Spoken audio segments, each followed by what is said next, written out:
मोठ्या भावाने झोपेत असलेल्या लहान भावाच्या डोक्यात कुऱ्हाडने सपासप वार करून हत्या केल्याची धक्कादायक घटना भडगाव तालुक्यातील पिचर्डे गावात घडली।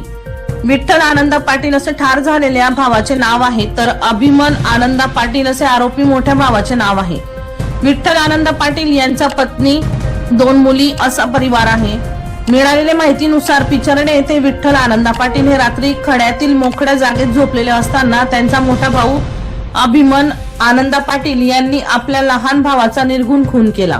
सकाळी लहान भाऊ खड्यात गेले तेव्हा त्यांना विठ्ठल आनंद पाटील मृत अवस्थेत आढळले असता त्यांनी लागलीच पोलीस पाटलांना ही माहिती दिली। पोलीस पाटील यांनी भडगाव पोलीस स्टेशनला कळवले व त्यानंतर भडगाव पोलीस पथक घटनास्थळी दाखल झाले। दरम्यान तपास सुरू केल्यानंतर मोठ्या भावावर संशय आल्याने त्याला ताब्यात घेण्यात आले तेव्हा त्याने गुन्हा कबूल केला। भडगाव पोलिसांनी रुग्णवाहिकेसह घटनास्थळी धाव घेत खून प्रकरणात वापरलेले हत्यार व आरोपीस देखील ताब्यात घेतले असून मृतदेहास भडगाव ग्रामीण रुग्णालय येथे आणण्यात आले आहे। यावेळी पोलीस उपअधीक्षक अभयसिंग देशमुख यांनी भेट दिली।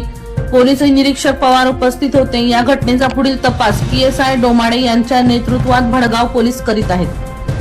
प्रकाश बोरसे यांचा रिपोर्ट, मानवहित न्यूज, जळगाव।